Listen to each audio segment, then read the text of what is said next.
Hello, Sushmita. Would you like to begin the session? Yeah, hi Mariana. Yeah, I'm ready. Thank you. Okay.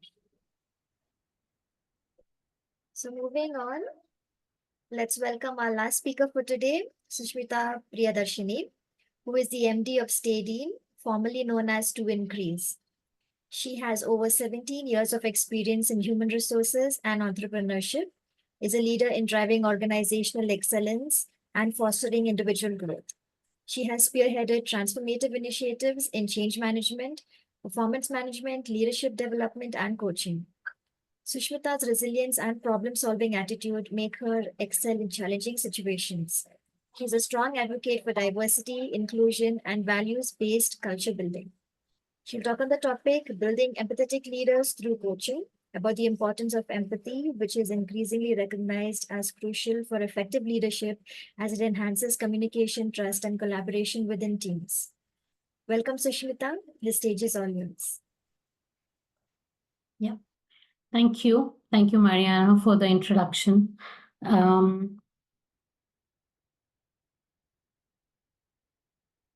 Once again, I'm just preparing to share my screen.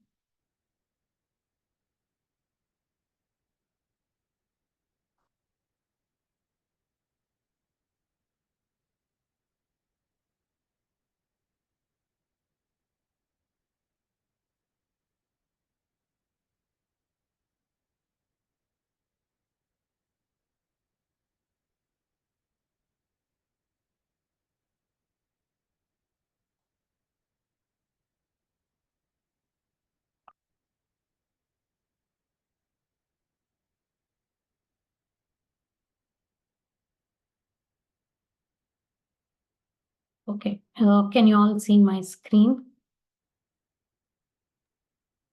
Yes.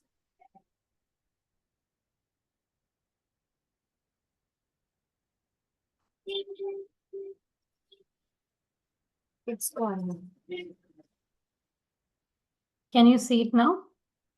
Yes, we can see. Yeah. Okay. So I have chose the topic as building empathetic leaders through coaching. And before I jump into the topic, thank you, Mariana, for the introduction. I represent this company called Stadion, and we were called To Increase. It's a SaaS-based company headquartered in the Netherlands, and we are primarily a Microsoft partner and an ISV for Microsoft. So we build solutions using Microsoft D365 technology on top of that. And we have offices in India, both in Hyderabad and Chennai, and I spearhead the operations here. And apart from that, I also take responsibility for the HR, and hence I'm here talking today about empathy in the leadership. So why I chose this topic? Because one, it is close knitted into our company culture, and we are putting everyday effort into this one, and we also see valuable results of empathy in practice. So I'm going to talk more about all of that in our company, in our organization, why empathy is one of the important factors, and especially the much needed skill for all the leaders in the company. And are we really practicing it 100%? The answer is no. There are still some challenges, and I would like to share them with you.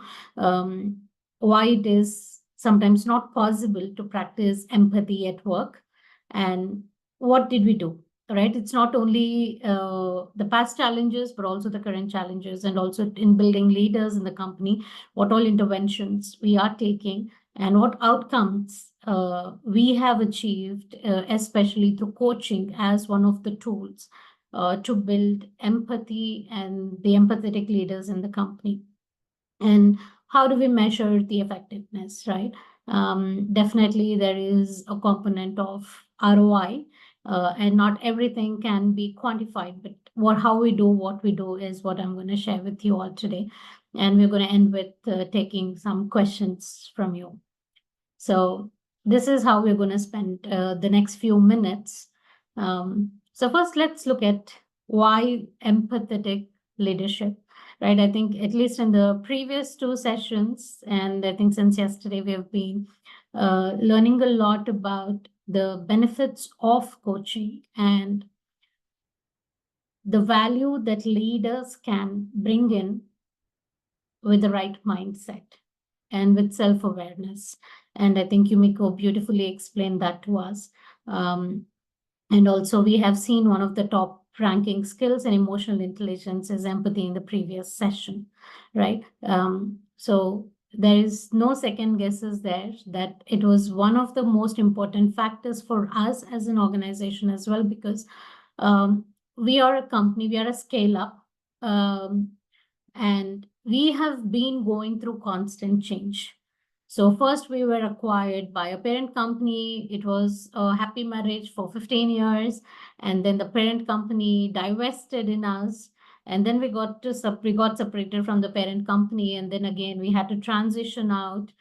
And then again, finding our foot. And then we have private investors who are managing our company now.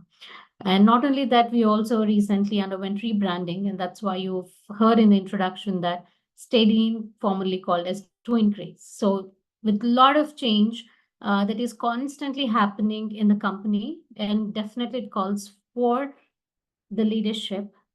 It's not only our leadership skills, the style and everything, but also how well we manage the teams around us, because we are a global company with 250 plus people, majorly in Europe, Netherlands, Italy, US, and India. So we have cross-cultural teams within the organization. And though I picked up the countries, but again, there we have a lot of people who migrated from different countries. So we have, while the company was going through change and even people were going through change, right? We have a couple of employees, who were from Ukraine, who were from Russia. So it was very, very sensitive time for us, especially when the Ukraine war broke out. And how do we manage all of that? And I personally, had a team member, and it was not easy. Not everybody will have the same temperament dealing with those things. And definitely this called for all the challenges, in term leadership challenges, how we navigate through these things. And especially people coming from different backgrounds have a different style. Americans have a different style, different approach towards people management. Europeans have a different approach. And within the Europe, every country has definitely a different style. I think that is what we personally see. The Dutch is different from Swedish, and Swedish is entirely different from the English. So we cannot generalize and stereotype people saying that, okay, this region, they are like this. So this definitely made us realize about what is coming in our way. I think we're going to talk a little more about that, but definitely this was quite challenging. And we were able to navigate through all these challenges because of only showing empathy. And then I think that's how we are still able to stay together as one team and grow. And we're looking forward to a brighter future. And especially, as I said, right, we have teams in India. And as Asians, we have a different style as well. I think we are known for relationships, and everything works based on the relationship.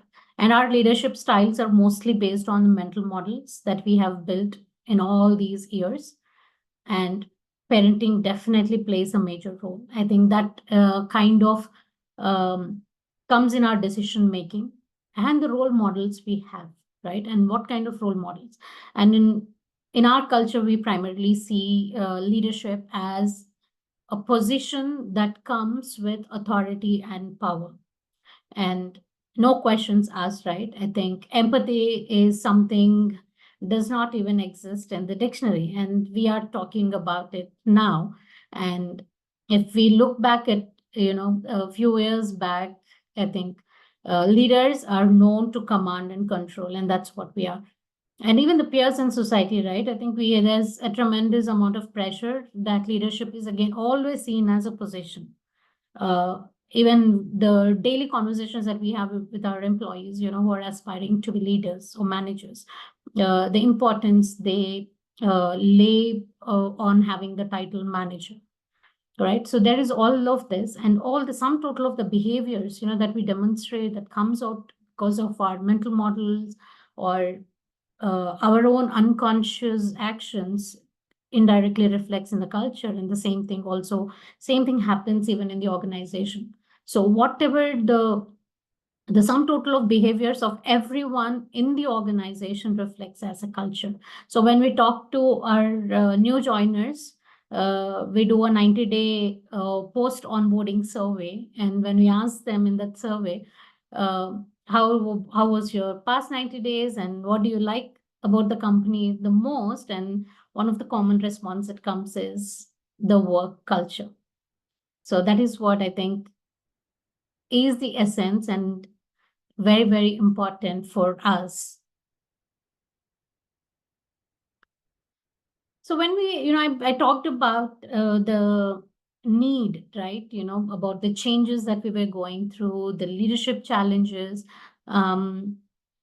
So when we were going through all of these changes, and though our focus was on the people having the right culture in place, but there was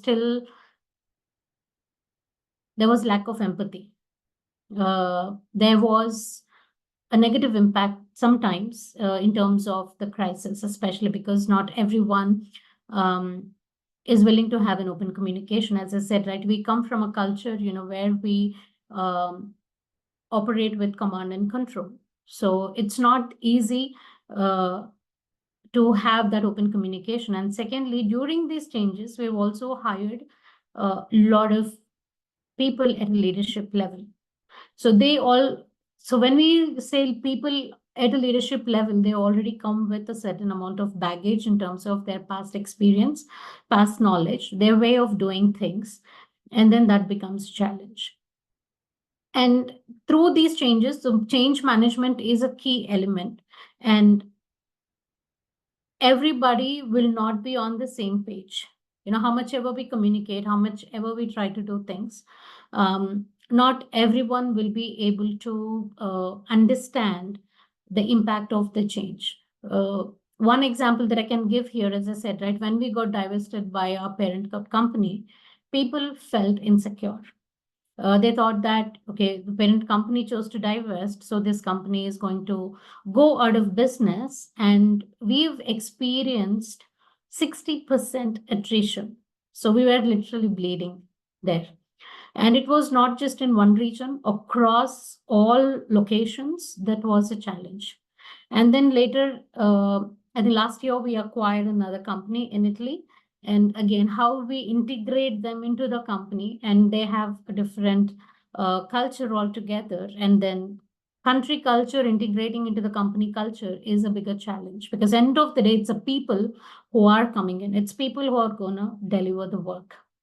So there's going to definitely, it affected the psychological safety and security of people. How this new company is going to be, right? The parent company going to be, are we going to have the same flexibility and freedom what we had in the previous company? And languages are different, right? Italians, Dutch, even in the regular day-to-day conversations, they use the same language. English is a common language, but I think all of us, especially for Dutch, Italians, and Indians, English is not the primary language or the first language. So definitely that was a bigger challenge. And this resulted in forming small groups and silos. People started identifying people, with whom they can relate, and who have a similar problem, similar challenge. And that resulted in not trusting the leadership as well. So it was kind of a ripple effect that we were really, really struggling with. So what really happened was this kind of impacted our core people philosophy. So as I said right from the beginning, right, empathy is so important for us because that was deep rooted in our core people philosophy. As an organization, we always say that we are a people-centered company, and we are taking every possible step to be that people-centered company. And what's that people philosophy of our company? So there is this picture, right? And I'm sorry, I can't see the chat here on my screen, but what does this pic resonate with you all? Can anyone share their thoughts?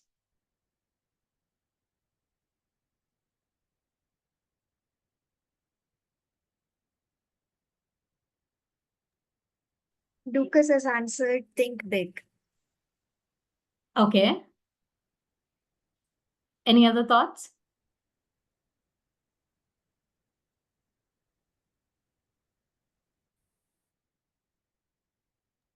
Mariana, I Kaveri need has your help. answered.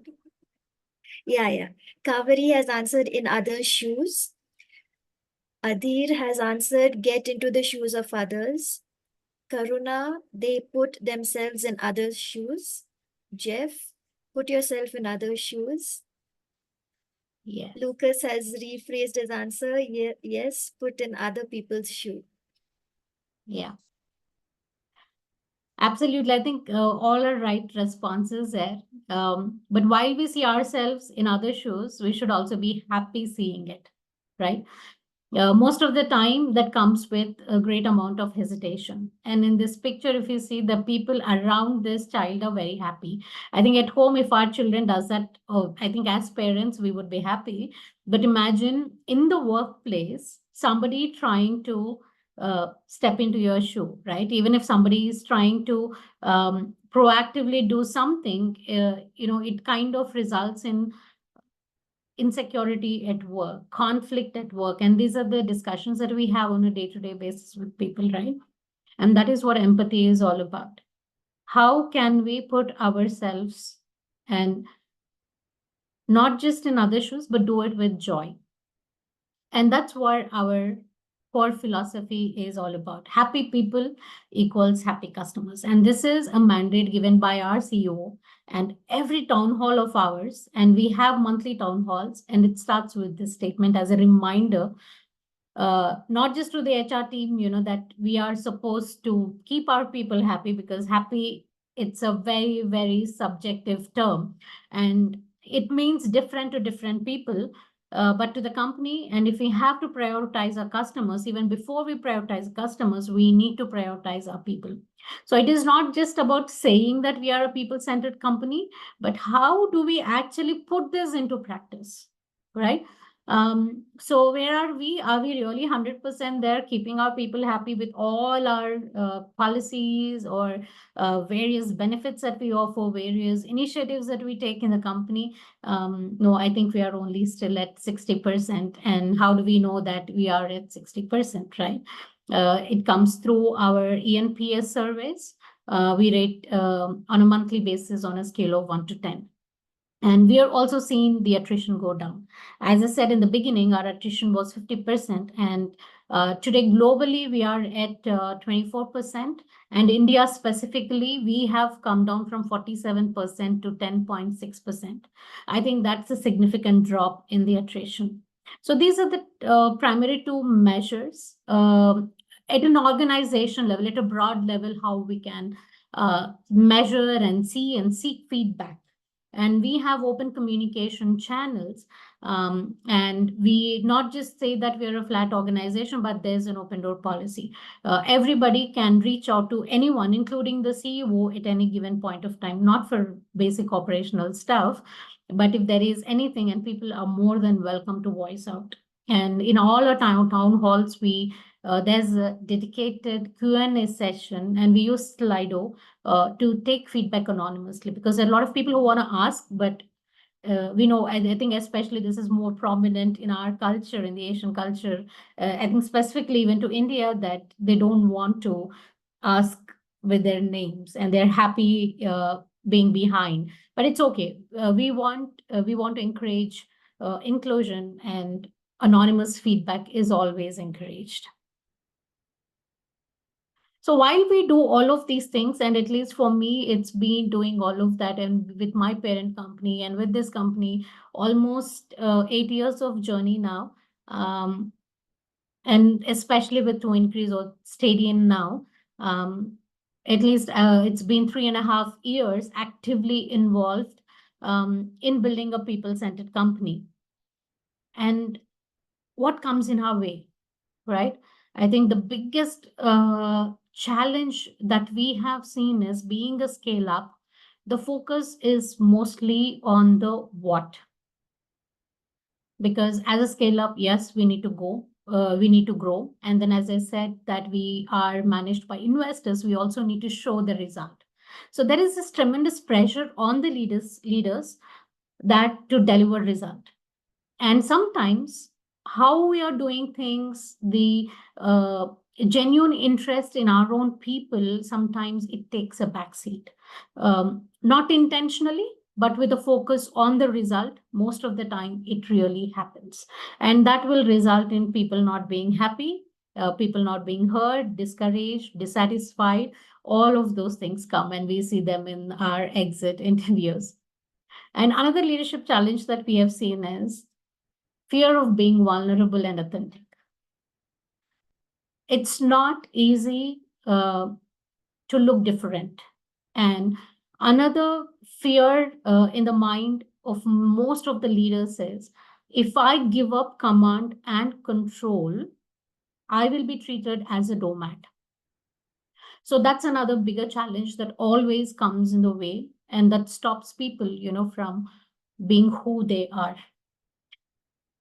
And this has a slightly ripple effect on this one, which is also the trust and openness. Because, if we are not vulnerable, we also don't encourage the same from the others. And with all the changes, and when the leaders' focus is more on the result, and they're more focusing only on having very, very transactional conversations, even during their one on ones, it becomes very difficult for people to open up and talk. And for leaders, another bigger challenge, because as I said, we work in cross culture and it's very difficult to accept others. And especially, when people come with a different opinion, different thought, it becomes very difficult. I don't think it is a conscious thing to do that. And sometimes it's one of the unconscious cognitive biases that we all have that come in our way in doing this. And as I mentioned before, definitely the communication skill is a bigger barrier, right? And one of the things that we see is not giving feedback with a fear of losing relationships, and not wanting to confront people. And most of the leaders that we come across, and I mean, at least I personally talk and I coach, me being a coach, I also coach the leaders inside. On this topic especially is the fear of confronting even their team members. They don't want to forget about confronting your peers or your counterparts. It's they don't even want to give feedback and confront the team members. So I think overall culturally, sometimes it goes back to the old. I think it's more of the familiarity that we all have in our heads about the leadership is wanting to have this command and control. So though we all know all these topics of, being empathetic, situational leadership, servant leadership, we all know that, but somehow these things, comes in our way on a day-to-day basis. And why we chose coaching, right? And to overcome all those barriers, so coaching is definitely one of the tools. One, because especially leadership in the C level in our company, we all have experienced coaching. I'm a practicing coach and I work, and also our C level leaders, they have their own personal coaches as well. So we know the power of coaching and how it transformed our lives, what we have, it done to us, and how, why is that we were able to demonstrate that resilience, amidst all these challenging or the changes that we have been going through as a company, right? And we believe that it can also bring the transformation in people. And coaching is something that works, it gives a safe space for people. In mentoring, we often advise, we tell people, we guide people. But in coaching, there is more about encouraging this vulnerability, because this is one of the barrier that we have seen before, which stops people from who or the best versions that they can be. And building the right mindset. because through coaching, coaches are trained to challenge the underlying beliefs and assumptions. Because otherwise, we always run around with our own mental model, and we always run around or make decisions based on what we know and what we believe to be true. And if we have seen a certain leadership model work in the past, we think that that is going to work even now. So we lose sometimes the perspective of things, what might work here. So coaching really enables the managers to experience, make the choices. So what we have done is we have ensured most of our managers to go through coaching, to experience coaching, and we have seen some differences. I'm going to talk about the outcomes later, but once they have experienced coaching, now they have become advocates of the coaching. So yesterday I was having a meeting with one of the directors in the company, and he has a challenge with his next level of managers in the team. They're very strong leaders, and he cannot afford to lose any of them, but there is no synergy between three of them, all of them always trying to getting into each other's shoe, only to challenge, to prove that they are right. So, and also I think it is coming from a place of fear and insecurity. And how do we handle? And this director has come and said that, how can we solve it? Why can't we have coaching? And it was such a good news. I felt so happy listening, coming from a director. I really don't have to do anything to sell coaching to this person, saying that why don't we do coaching for this person, right? And then we have sat together and we have identified what are the different topics that they really need to be coached on. So that it is not again one size, right? Because people have different needs, different challenges. It might on the surface level, it might look like a same problem that everybody is having, but it is all very different. So we really had to figure out, okay, one needs coaching completely on something else, and the other person needs coaching purely on clarity, and the other person needs only on prioritization. And how do we do that, right?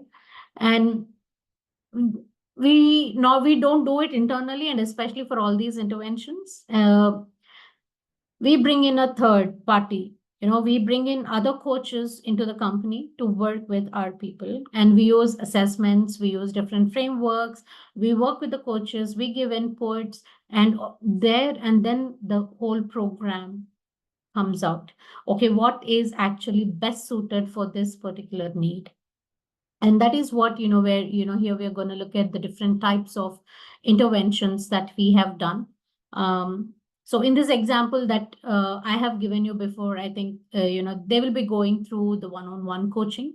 And this is also another program that we do for the individual team members like this, and also for every first-time manager, and even somebody transitioning into a much higher challenging role. So for first-time managers, it is mandatory for them to go through these first-time manager program. So there will be a 360 assessment. There is a leadership assessment done through STAR framework and Big Five personality assessment. So basically, we use two different personality assessments. For people in India, we use majorly Big Five, and for Europeans, we use Hogan assessments because that's very popular and that's what our people prefer there. So this is what we use. And then not only that, but we also realize that, people have different challenges on the personal front, which impacts the productivity. So many a times as managers and leaders, we just, if you see that somebody is being absent for a long time and delaying the deliverables, not showing up, taking sick leave frequently, we generally assume that this person is not interested, this person is not proactive, hygiene is not good, and they're really not delivering quality work. But actually, there are a lot many underlying issues. And then we have created a platform for them. It's again a third-party tool called Open Up, where they will actually they can go through, they can sign up for one-on-one coaching for their overall well-being. So we just don't want to judge people, and we want to encourage our managers, and all the HR business partners are when we have the conversations with the managers and the leaders in the company, we also ask them what kind of conversation takes place in a one-on-one with the team members, and we give them these tools, these ideas, these suggestions, so that they can go back to the team members and stop having very transactional conversations. Yes, it is needed sometimes to resolve the issues, to help them unblock and all of that, but also support them and help them to speak more openly. And we also do team coaching. Uh, there are specific teams with the need, and team coaching works. And we couple most of the time this team coaching with additional training as well. And then there is group coaching as well. So people, from one specific department, but we have multiple divisions within the department. So people from different departments, different countries, different groups, where they have a common goal, and then we also organize group coaching sessions for all of them. So what did we really achieve from all of this is definitely one big outcome is self-awareness. Most of the leaders, have, especially one of the group coaching sessions that I can remember, and this happened even I was a part of it. It was for all the leadership team members in the Netherlands when we went there. Is we've realized how we are actually becoming a bottleneck for the others. We always thought that yes, we are doing, yes, we are being proactive, yes, we are doing, but we have really not realized that we are actually sometimes being over enthusiastic also can we can actually create problem for others. So that is one of the self-awareness that has come. And there was also another insight that came out of the sessions was, we always believe that whatever knowledge we have, I think that was the supreme. And the biggest insight there was, it was not just the knowledge. I think it's a collective knowledge and being more open to everyone. I think that was another biggest insight. And definitely, I think, that is when it really opened, at least for some of them, who were, I think we even judged, right? Saying that, okay, this person is not coachable, right? Even there, we have seen some differences. Sometimes they started to think, yeah, there is still hesitation to accept coaching. There is still hesitation to nominate themselves for these kind of programs. But again, there is some amount of willingness to, yes, this needs some change in me. I think this is where I really need to change myself. It's not about changing the other people, but it's about changing myself, getting better than the others. So I think that was a great one. And the other outcome is empathy and inclusion. So we were, with the awareness and with the growth mindset, then this is possible. Otherwise, we won't be able to create that sense of belongingness for our own peers and for our own team members. And this was one of the bigger challenges, especially, when you have this highly skilled people working together in a team. Inclusion and empathy both go for a toss because they are highly skilled. They're absolutely correct in terms of facts and figures, data, everything. But in terms of accepting each other and willingness to take others' ideas and build on it, and sometimes taking a step back and, okay, give up your own idea and to proceed with the others was a very bigger challenge. But with the coaching, it really came so beautifully to see people how they've embraced ideas and went beyond the barriers of uh, it is, I don't want to use a word, the race, but again, sometimes, yes, I think we definitely have those biases in our head, stereotyping people based on the region they belong to. So that was one of the major barrier that we have overcome with this one, and which definitely gave a lot of sense of direction how we can move forward. We were able to change the product strategy, for the company, what worked, what did not work. And then we embraced the diversity in the whole process, right? We restructured teams and we are still in the process. More changes are coming now. Actually, Q3 is another big change in terms of the org structure for some teams. But at least, that openness has come that yes, we need to restructure if we want to achieve a certain result, and this is how best we can do it. So it is not just only a diversity in terms of the sexual orientation or a gender or not. It's more about diversity of thought, right? How we can encourage this diversity of thought. I think that's a major. And definitely with all of these things, there's improved relationships, there is more collaboration. People, it's not only about just working with whom I know or whom I want to work, but it's more about, okay, this is a need, this is what we are delivering to the customer, and this is with the other person whom I need to collaborate, right? And now we even today morning we had the meeting, where we talked about two people from two different teams. There is one guy who is already working as a service delivery manager, who has this wealth of experience, who can actually mentor another aspiring SDM in another team, right? And then we've thought, okay, why can't we pair these two? Though they belong to different teams, but it's okay, right? I think there was this openness again for them that, yeah, they kept aside, yeah, I have know all of that, but again, coming together because that product, that knowledge on a product requires at least 12 months of experience to know that product completely. And unless if you're not willing to take the mentorship from someone, then you won't be able to grow in your career. So this person really realized that need, that it's not about me, it's about the company, it's about the product, and I really need to collaborate and take guidance from someone who'd been there and done that, right? So definitely. So now we are moving forward towards finding the solutions and implementing the strategy. So this is another challenge that we had, that every year we have a strategy. And another feedback that we have always heard from people most of the time is we are not clear about the strategy of the company, we're not clear about the strategy of the product, and we don't know. And again, that was coming from the all the changes, and this was really, there was no space. But now when the space was created for people to see what actually the company is really interested in, and what is that we're doing, what is our direction, where we are going, and I think we are able to now design better strategies.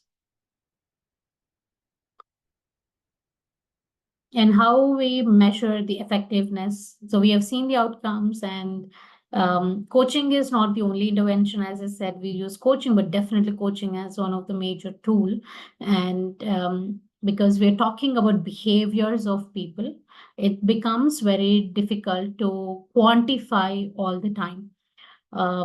So though there are tools like 360, which give in the feedback, we know.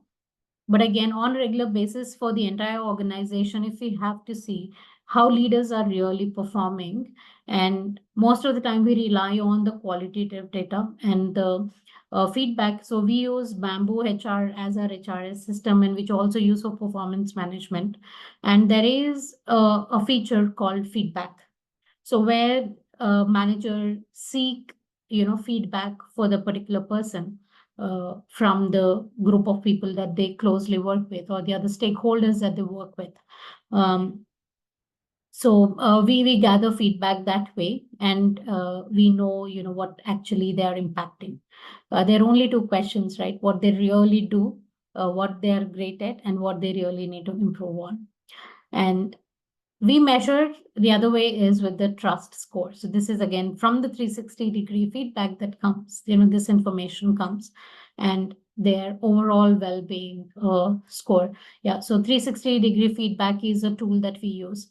And we will be able to measure the effectiveness. We will be able to see the result or the outcome when we put conscious effort to apply it. So when we move all the knowledge from our heads to hands, we will be able to see this. So I think we have it's been a conscious effort that we are putting as an organization, at least, because to say loud and clear that what we really expect from every person. And we are also, it's not just saying, but also giving them the tools, giving them the support, training, everything that is needed so that they also feel heard, and so that it becomes very integrated into our culture.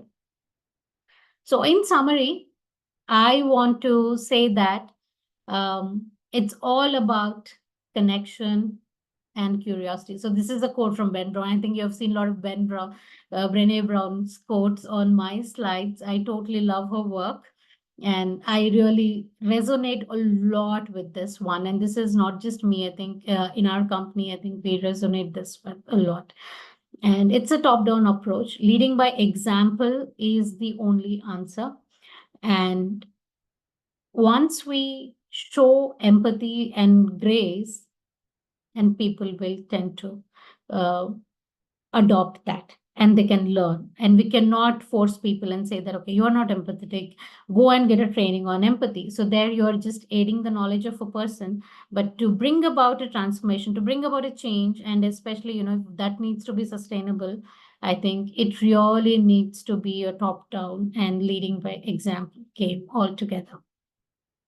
So with that, I end this session now. And here are my coordinates. If anyone wants to contact me later, you can connect me on LinkedIn, my mobile, and there's also my email ID, both personal and my official. Any questions? Thank you so much, Sushmita. It's so, as a coach, I must say that it's so heartening to see how organizations are using coaching as well as in various ways. And so that's very encouraging. We have one question. It's from Adhir. He wants to know, people carry the baggage of assumption and biases. What can be done to drop the baggage? That's a great question. It's not easy, but it can only be facilitated. At least I think right now in this context, I can say is they need to experience coaching, so that they can be actually made aware of the baggage that they're carrying, what kind of baggage they're carrying, and do they really want to let go of that baggage or not. Thank you. I hope I answered. Yes. You can either put in your questions in the Q&A, or you can raise your hands and unmute yourself.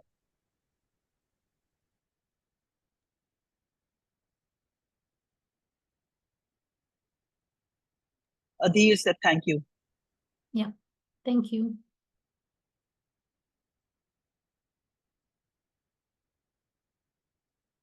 Fadwa has a comment. Wonderful learnings from your experience. Thank you so much for sharing. Thank you, Fadwa. Hey, Susmita, Naveen here. Hi, Naveen. Yeah, hi. Great session, and thank you for sharing. I have one question actually. You mentioned like the coaching was made available to employees. So was it like all the employees, or was it any certain specific employees? Specific employees, Naveen. So for group coaching, it was a different. For team coaching, it is different. Even for individuals, it is different. Okay. And this individual coaching was not for all the employees. It was just pre-selected on certain parameters, basically, right? These people will receive one-on-one. Yeah. So for example, like first-time managers, it is mandatory for anybody before we promote somebody into a people manager, right? Where we are actually giving them responsibilities of people without ensuring or without setting them up for success. So there it is a process that they really need to go through of this assessments, and then the 12-week coaching program that they go through. And then even the post-coaching session, there will be another 360 that will be done to see whether there's any improvement or not. So that are they even ready, to actually to dive in, and what more support they would need. But there is one thing that we make available for everyone is through Open Up, that is more for the well-being coaching, that any employee can go sign up and take a 30-minute session. And we as an organization, we pay for that.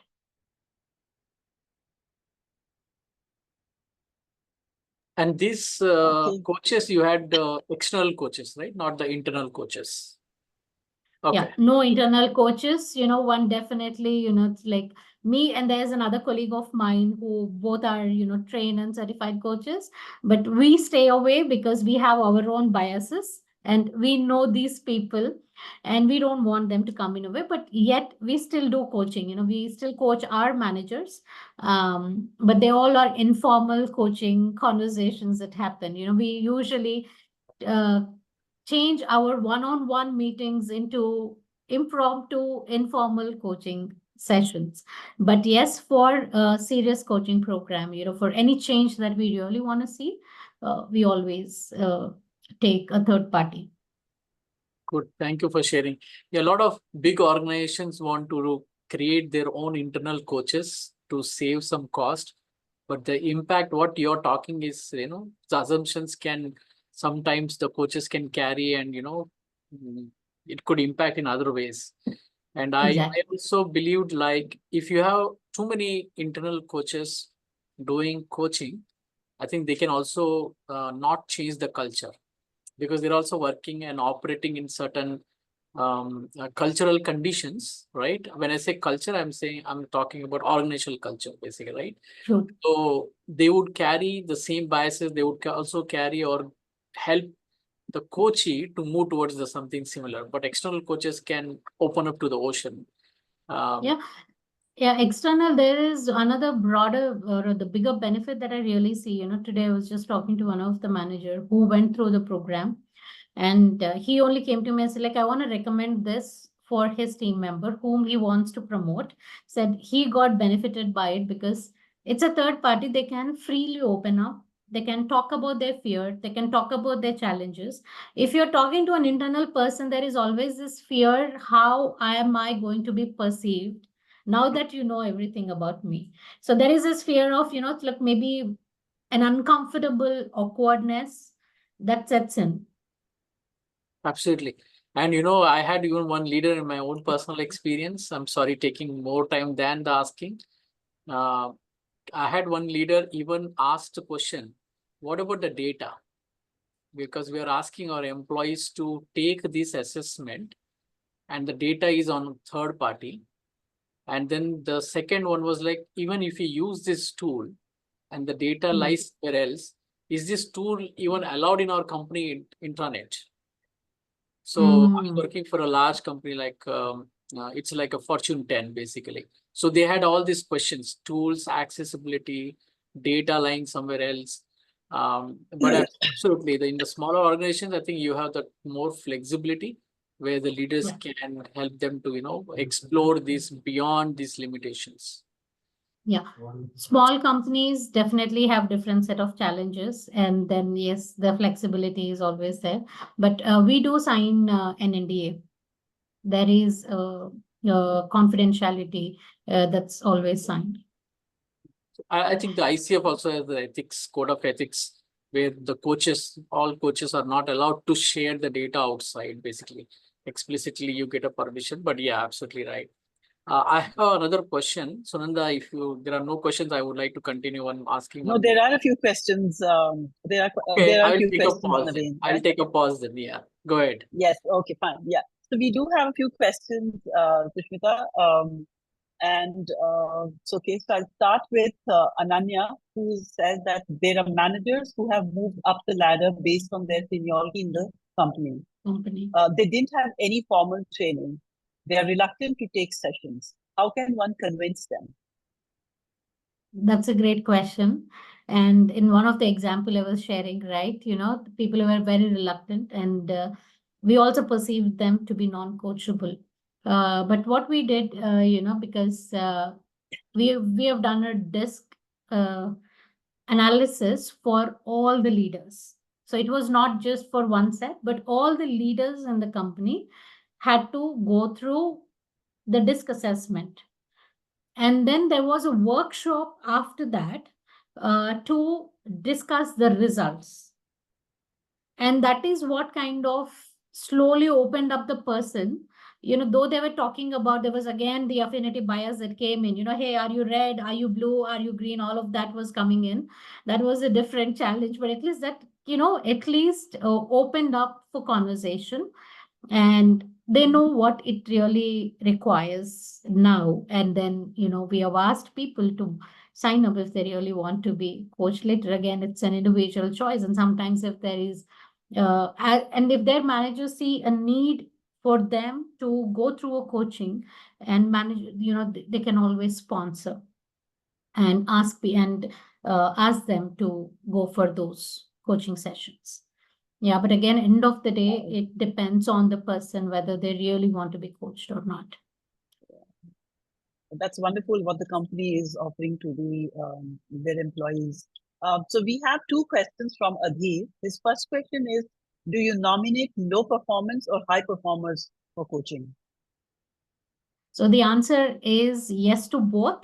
I do coaching with a lot of, my low performers on performance coaching. Especially, when we put somebody on a PIP or the performance improvement plan, it is not to show the exit door. And that is a conversation that all the HR BPs in the company have with managers. What is the intent of putting the person on a PIP? Do you really want to see the improvement, or you want the person to leave in 3 months? If that is the case, we don't put the person on PIP, because it's not ideal to waste anybody's time and, put a facade that, yeah, I'm interested in you. Because when we want to practice empathy and we really want to do it in each and every initiative that we really take. So we have this open conversation, and we tell them that. And there are multiple instances where we have let go people, but kept them on roles for the notice period and paid them salaries and gave them a graceful exit. But where we really, saw that, yes, this person has potential, but challenges and performing low, they were part of PIP and yet coached internally by us. And then where we saw their improvement coming out successfully after a PIP as well. And there are some who did not come out successfully as well. So, yeah. So in short, yes, to both non-performers and performers, it is based on the need and the overall objective of what we want to see as an outcome from the coaching. Great. So the next question is also again from Adhir, and it's the eternal question: how do you evaluate the impact of coaching? Yeah. I think, so for this performance related, it's all about, whether they come out successfully or not. And for the managers, again, the 360 feedback definitely talks, their ENPS scores talk about, how they are behaving. But only on a coaching, I think it's definitely, only on, the feedback, how their experience was and what the changes that we are able to see, because managers are going to closely observe, and they will share. It's mostly the the qualitative feedback that we get. Thank you. And so as you were speaking and through your session and through these 3 days, I think what's standing out for me is that, which all the leaders have said, is that, that this has to be leader-led. There has to be an ecosystem. The third thing is that it's very subjective by nature, so the results are intangible. Yet one can measure if you have the before and the after metrics in place, which essentially is that you have to have some measurement tools that you use before and after. And so those are the few things that, that clearly stand out. And also the fact that there is a case for internal coaches as well as external coaches, and they fulfill 2 very, very different needs. And one cannot, step into the shoes of the other. Yeah. So thank you once again. And before we wrap up, I think Naveen had one question again. Naveen, do you want to come in, or is it wrap up? No, we have a time, right? Maybe I'll ask one question since Susmita is here. And And so, Susmita, I just don't want to put you on a spot, but I'm curious about what you're doing just because of simple two reasons. One reason is like you yourself is a coach basically, right? And you're leading Right. operation. So basically, I'm curious to know how it is, functioning in your organization. So my question is two part. The first part is the outcomes which you have shown, right? Were qualitative. Did you had any quantitative data also to measure the outcomes, or it was just a qualitative? Great, great question. I really need to think about that because, the only quality or the quantifying part is definitely the attrition, which we will measure, we will see, we know, and the monthly pulse surveys that we do, and we also call it as an ENPS, which happens every month. And there are 4 sections, and one section is purely focused on the manager. So there are questions like, do I have autonomy for work? Is my work recognized? Do I get enough support from my manager? Do I feel that, like, is my voice heard? So we have these questions that basically kind of indicate or point us towards the managerial style of this person. Got it. So that kind of, it serves both ways. One as an input, to know where the attention, is needed. If the scores are really low, and if this person has already gone through a coaching program before, and if the scores are really low, then there is something really wrong. And, that calls for a conversation.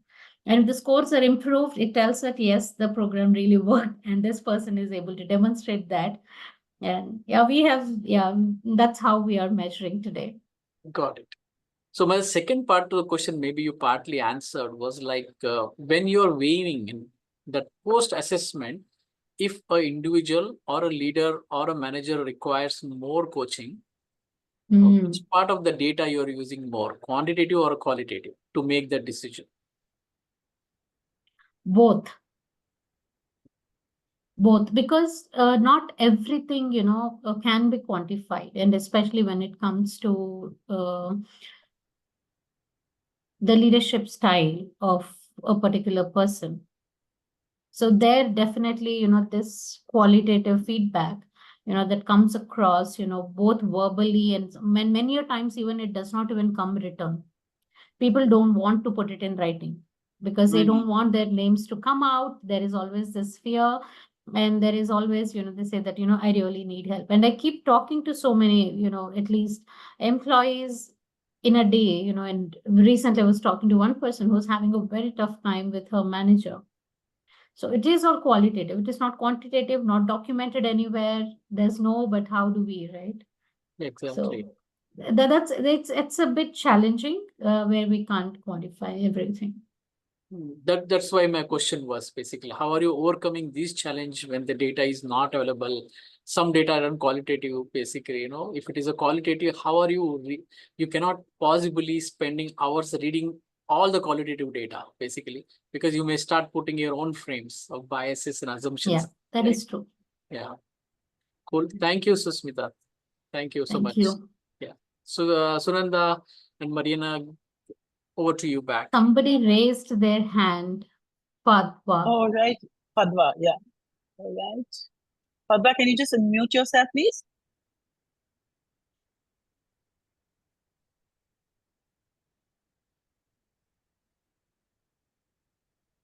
Hi, Go ahead. good evening. Good Can you hear me? evening. Yes. Wonderful, wonderful. Thank you so much, Susmita. I just wanted to say something in relation to what was just said about managers or leaders requiring more coaching post their current coaching or post the coaching that they have already had. I just wanted to highlight that once coached, I believe people either believe in the power of coaching or simply toss it out of their mind if they didn't have the experience they're supposed to have, right? So 200%. it's an innate thing. Once you experience the aha, then you would want to continue experiencing it and improve forward. So in my head, once you go through coaching and you don't get the aha that you want, it's either an unwillingness on my part or an underperformance from the coaches, right? So we cannot really Yeah. take it all on the employee side.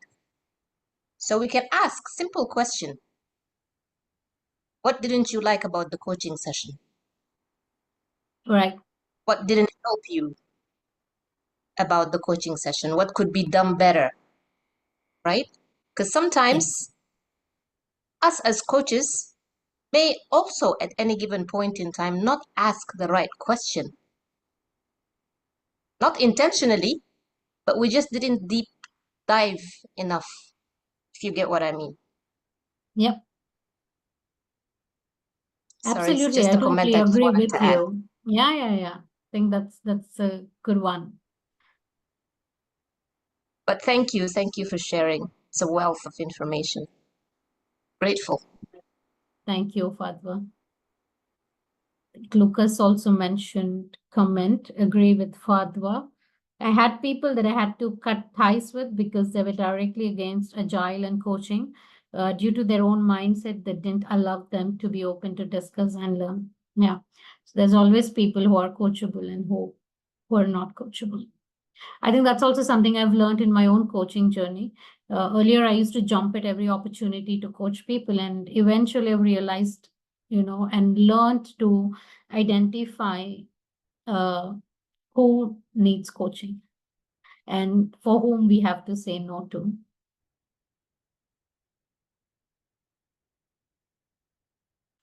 Great. Thank you, Yeah, no more everyone. questions. Thank you so much, Sushmita. Yeah. Thank you, And Sunanda. I Thank you, Naveen, Himani, everyone, for giving me this opportunity and for this session today. And everyone who asked the questions and made it very interactive. Thank you so much. Thanks, everyone. No, Thank thank you. you. Actually, the session was great, and we had privilege of listening directly of implementing this in a small organizations in Asia, and this conference is for Asia, so it was very great to know and directly hear from you. Thank you so much. Thank you.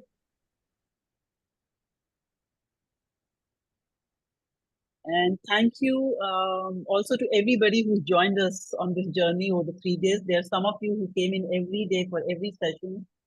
We are ever so grateful to you. And, thank you for your trust and joining us on this journey. We will hopefully see you again, not to, well, I guess, hopefully soon. And please excuse our, any mistakes or errors that would have happened. It was a maiden venture. It was the first of its kind, as we mentioned in the beginning. So if there are any lapses, anything that didn't turn out as expected, then please excuse us for that. We will definitely, try better the next time. And we do hope and believe that we will keep in touch because we are doing much more after this. The website will go live for leaders and coaches of Asia. We have a lot of workshops planned for leaders, for coaches, and a lot planned for the near future. So please stay tuned, stay connected, and together I'm sure we can do a lot towards this cause. So and from my team side and from our side, I'm sure Mariana will say her thank yous, but genuinely saying big thank you and gratitude to all the speakers and to everybody who joined to grace their presence, and also for your wonderful participation and insights. Thanks. Yeah, so on that point, you're absolutely right, Himani. This is just a beginning for the leaders and coaches of Asia. It's the first step, as you have seen over the last 3 days. The first step was a virtual conference, which you all attended today. This is a platform where we want to get the leaders and coaches to collaborate and make better organizations in Asia and capitalize the economic growth opportunities coming over for the next decade, basically. We have a lot of other ideas planned, but needs to be prioritized, like how Himani has hinted already about the workshops. And we also are planning to bring a platform where can have a discussion group also. So the best of the coaching techniques, tools, frameworks can be exchanged. We are also trying to work with our sponsors to get some of the tools available to you all. One was this leadership assessment, which is definitely going to come as a beta. Feel free to reach out to us. We will ensure whatever we can do through our sponsors to get some valuable, advantage to all of you. And then thank you. This was an experiment, and as soon as we opened up the registrations, the overwhelming responses has made sure that yes, we need to continue this path not only for 2024, even beyond that. So definitely there will be a conference next year. And we all have your email IDs, and you all are subscribed to our page on LinkedIn. Continue to see the updates there. We will be making all future announcements there. We'll also send out a post-conference email where we can you can go back to YouTube channel and review all of these sessions again if you want to dip into the wisdom. And we'll also send some more announcements. If you like some of your colleagues or other leaders to learn about it, feel free to forward them the YouTube channel and the platform link. And I'll take 15 more seconds, Mariana, before I hand over. I would also like to say thank you to Himani, Sunanda, and Masai on this, my own personal journey of a conference. And my tremendous thanks to all the speakers in believing this idea and creating this platform for advantage of the leaders and the coaches, and to our sponsors also. And in the last, participants, I think this is the first conference where I've seen everybody is engaged. The virtual conference, I had my own apprehensions, how much it will be engaged. But I think we got some fantastic audience participants here who are all asking questions, answering on the chat box. So thank you to each one of you. Thanks once again, and over to you back, Mariana. So I would like to add to that. Thank you, everyone, and thank you, Sushmita, for the brilliant session today. It was very enlightening, and it will certainly help us improve our approach. Thank you very much once again. So as we conclude the final day of the Leaders and Coaches of Asia Conference 2024, we are grateful for your participation and enthusiasm. Thank you once again for making our conference a success. With heartfelt gratitude, the team at Leaders and Coaches of Asia want to acknowledge your presence and participation. We wish you all a good night, good evening, or good day, depending on where you're joining us. Till we meet again, take care. Goodbye. Thank you, Mariana. Thanks, everyone. And thanks to support team as well. Great job, everyone. Thank you. Bye. Congratulations, team. And thank you again. Bye. Thank you, Sushmita. Bye. Bye, everyone.